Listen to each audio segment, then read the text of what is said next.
Hi there, everybody. Today we're talking about peaceful decolonization, which is one of those lessons that I wasn't sure what to title it. You're going to see that peaceful is not the same thing as nonviolent.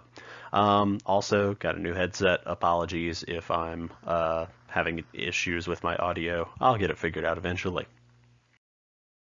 All right, so probably the most famous case of nonviolent or peaceful or decolonization without war, however you want to call it, is the case of India. And this is one of those that you have to talk about if you talk about decolonization, because the decolonization of India is a very big deal for a number of reasons. They're by far the richest colony to gain their independence without violence. Um, well, without a war. They are by far the most populous colony in the world, and as a result, that's why we're taking some time to do a deep dive into India. It'll actually be the lion's share of today's lesson. All right, so understand that for most of history, there has not been an India. This should be review for all of you.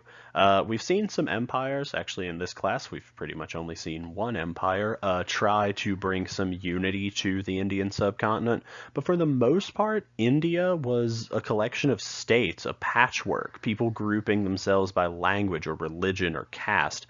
Um, Britain did help create a national identity for India because they were foreign, like truly foreign.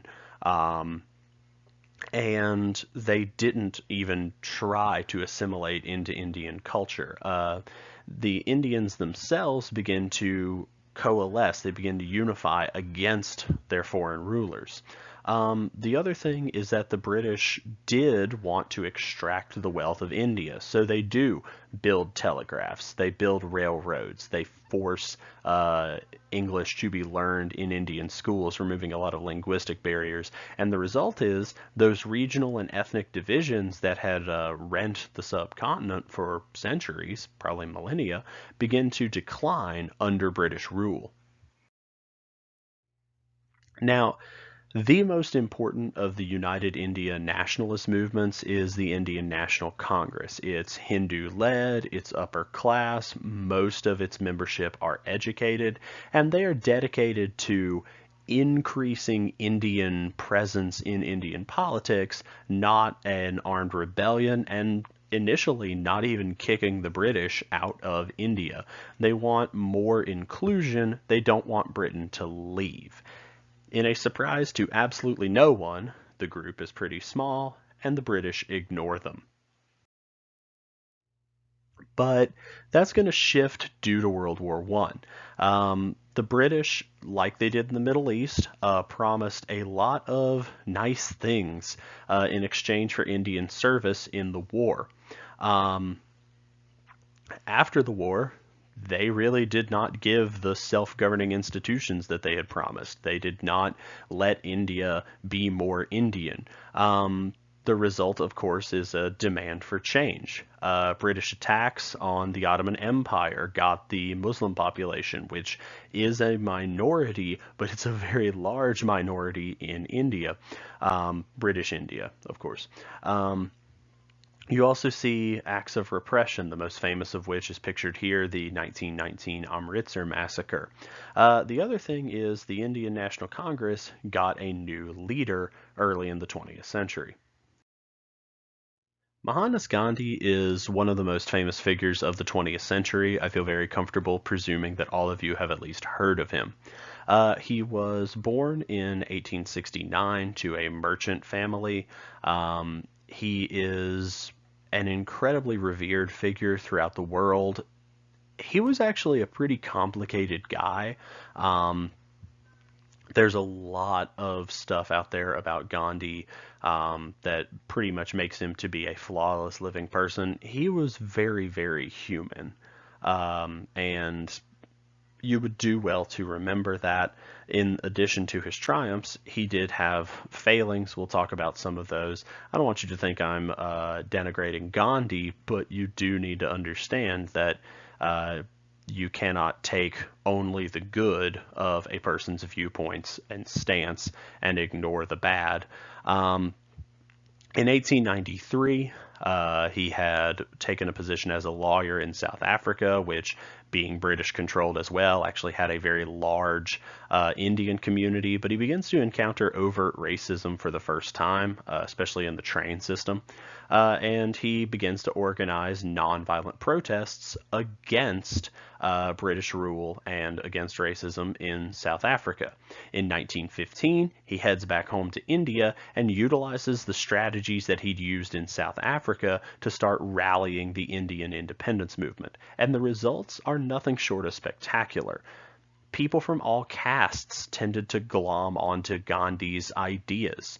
It wasn't just an elitist movement anymore. Educated people and the uneducated begin to come to the Indian National Congress.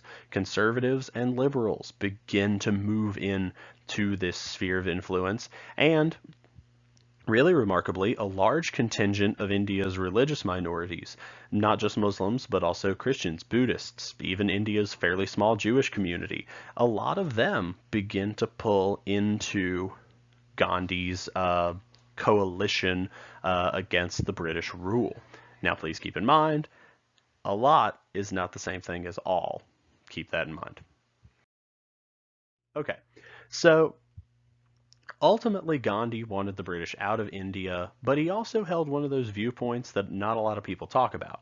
Gandhi didn't see India's future as an industrial power. He wanted people to kind of return to the old ways, to the village lifestyle, not to industrialize. Fairly obviously, that didn't happen. But the results before World War II are going to be mixed. The British do arrest Gandhi a lot, but he's a small, frail looking gentleman, and to have this superpower empire constantly arresting this guy and making him hunger strike and beating his followers and throwing him in jail, it makes the British look bad. They have a lot of egg on their face. And they also start to grant concessions. They give Indians increasing degrees of political freedom. In short, they give what the Indian National Congress had initially wanted, but their demands are a lot stronger now. By the 1940s, Gandhi's protests have convinced the British that they need to pack up and leave India. And now for the stuff that's, well, we're getting into controversy now. So Gandhi made multiple appeals to treat the untouchables of India with more respect and care, but he never outright said, hey, the caste system's wrong, we should get rid of it. Worthy to note that the caste system is actually officially outlawed in India's constitution, but it also is very much still practiced in some form or another in the rural areas of India. Gandhi also mobilizes the women of India. He used them in a lot of his marches. There's lots of pictures of Gandhi with women. And he argued that women should be granted better treatment within marriages and within society, but he does not at any point in time make a men and women are equal true feminist argument, and he very frequently does say that women should be at home doing the domestic chores that they had done for, in a lot of cases, their entire lives. The other thing to remember, we have this idea, especially here in the West, that the independence movement in India was this united front, Gandhi and everybody versus the British. That is not true. A lot of Hindu groups actually saw Gandhi as too soft. They saw him as not Hindu enough. And so you see some groups splinter off from the INC, wanting a more radical version of Indian independence or wanting a caste-based version of Indian independence. Jawaharlal Nehru, Gandhi's right-hand man, the guy who's going to take over the country once it gains independence, disagrees with Gandhi's view on the simple village lifestyle. He saw India industrializing and joining the world's community of, for lack of a better term, advanced nations. Most notably, though, India's Muslims, who are a minority, but they're a big minority, saw themselves as not really jiving well with Hinduism and the message of Hinduism. And if you know anything about either of those religions, that's not a difficult position to see. They feared losing their rights in a Hindu nation, and that, by the way, is still a controversial thing, still an issue in Indian politics. You should really look up some new laws that have been passed in India regarding the treatment of India's Muslim minority. This was not an irrational fear. The leader of the Muslim League, a guy named Muhammad Ali Jinnah, argued that the Muslim majority portions of India should have their own separate nation, a nation that he calls Pakistan. Jinnah and the Muslim League actually do convince Gandhi, as well as the British, that partitioning India is the correct course of action. And the result is British India becomes two separate nations. You have India itself, Hindu majority, as well as Pakistan, which is divided into two countries. You can see on the map there, East Pakistan and West Pakistan. The idea is that Muslim majority locations will be part of Pakistan, Hindu majority locations will be part of India. The problem is that about 12 million people are located in the wrong country after partition and have to move. The goal of this division was to prevent religious violence, but because of the massive numbers of people who are going to be moving, they're going to be moving through areas that they were just separated from intentionally to avoid religious violence, which will, of course, produce religious violence. For those of you who are wondering about all of the random gray or dark gray splotches on the map, that's places where they were officially independent princely states, but were eventually absorbed into either India or Pakistan. In fact, the only one of major note is Kashmir, which you can see up at the top, which has been disputed literally since 1947 when these countries gained their independence between Pakistan and India, and that's a conflict that shows no signs of being fully resolved anytime soon. If you don't believe me, look up a map of South Asia and you'll notice a lot of dotted lines and a lot of parenthetical claimed by statements. India's independence was, as we've said and as we've seen, gained without a war. But partition produced massive violence as millions of people had to move to be in the right country. The numbers vary wildly, but somewhere between 500,000 and 1,000,000 Indians died in this sectarian violence, and Gandhi himself pretty much said, "I'm not celebrating this. What is there to celebrate?" To this day, India and Pakistan have strained relations. Just last year, they got into some shooting conflicts with one another. It kind of blows my mind to briefly soapbox about the ignorance of the West that several people have forgotten that, about a year ago, two nuclear armed states were shooting at each other. There were wars that over territory in Kashmir. There's a lot of complicated stuff, but the short version is in the 70s, East Pakistan broke away from West Pakistan and became Bangladesh. A lot of complicated geopolitical stuff going on in South Asia, but again, the critical thing to remember is both of these highly populous nations also have nuclear weapons and still don't really care for one another. India-Pakistan relations kind of cool and thaw as time goes by, but there's no sign of their conflicts being resolved in the long term anytime soon. Gandhi himself was actually killed in 1948 by a Hindu nationalist who thought he was too soft on Muslims. And while I'm sorry that closes our chapter on India here with a bit of a downer note, that's history.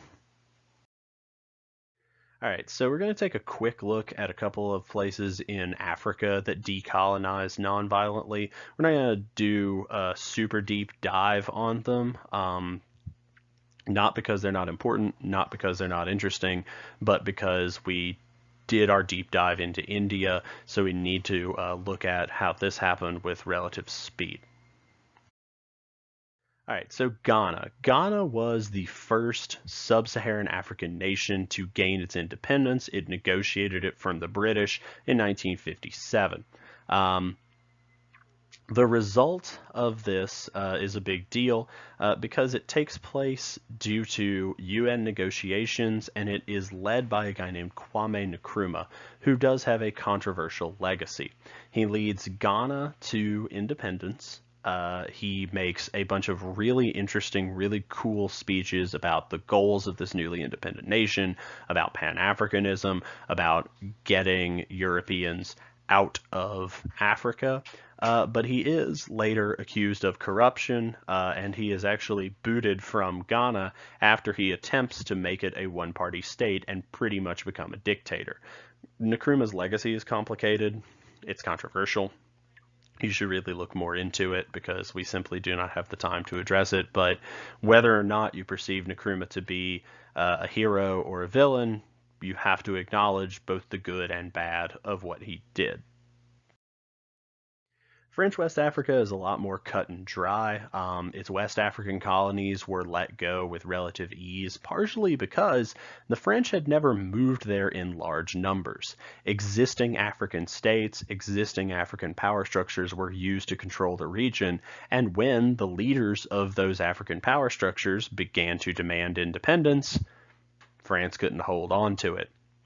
So in 1960, they let go a large chunk of their countries or of their colonies in this region all at once. Cote d'Ivoire, Mali, Mauritania, Senegal. I don't have time to list all of them, but you can see it's a big chunk of territory. And again, that was partially spurred on by the horrific violence of the Algerian War and France not wanting to get dragged into another one of those. And while South Africa had been independent for a while, 1961 is its official independence date. It was more or less granted autonomous status early in the 20th century. It was ruled by a racist, segregationist system known as apartheid. Think Jim Crow on steroids. Apartheid lasted until 94 when the government began to negotiate with the African National Congress, which had previously been outlawed, and they come to the table. They agree to hold elections for pretty much all South Africans. And the result is a landslide victory for Nelson Mandela, seen here, who is the first South African ruler of African descent since the colonial period had begun a century prior. The thing to remember about Mandela is Mandela actually spent a long time in prison because he and the ANC had used violence to try to get what they want, and then he kind of shifted to a nonviolent protest method. It's a fascinating study. Mandela's a really interesting figure. You should absolutely look up more stuff about him. So these countries are independent. Now what? Well, decolonization does create political freedom, but that comes with a lot of new issues. The biggest one is obvious. Colonial economies pretty much everywhere in the global south were designed to take and take and take and take. They weren't designed to educate citizens to any meaningful degree, nor were they designed to encourage manufacturing. That's especially true in Africa and Southeast Asia / Indonesia. The result is economic difficulty. Even though a lot of these nations are fantastically wealthy, they're, in terms of their resources, they're not rich countries. Leadership was often untrained and frequently became done by military coups, again, especially in sub-Saharan Africa. The result is totalitarianism, corruption. A whole lot of people are going to die in these regions in the latter half of the 20th century because there were no structures in place for them to use. Getting independence, getting a government is a lot easier than maintaining it. And you would do well to remember that. Last but not least, a lot of countries remain in some form of debt either to their former colonizers or to the new superpowers, the US, the Soviets, the Chinese, and that's frequently referred to as neo-colonialism. If you want to look up some stuff, there's a lot of news articles from whatever your preferred news source is on China's increasing investment in sub-Saharan Africa, and it's easy to see why. You look at the map, you look at the amount of resources these places have, it is understandable why people would want to have a finger in the pie of Africa. Thumb in the pie? I don't remember what the phrase is. Anyway, and a lot of those freak out articles, which are frequently published by Western media, belie the fact that a lot of times people freak out, oh, China's getting involved in Africa because, well, the country publishing it tends to also want to get involved in Africa. Neocolonialism's complicated. Anyhow, sorry that this lesson ran a little bit long and was also a bit of a bummer, but like I said at the end of India, that's history for you. We'll see you all tomorrow when we have an actually much more light-hearted lesson, only one really depressing slide, on the decline and fall of communist states and the end of the Cold War. See you then.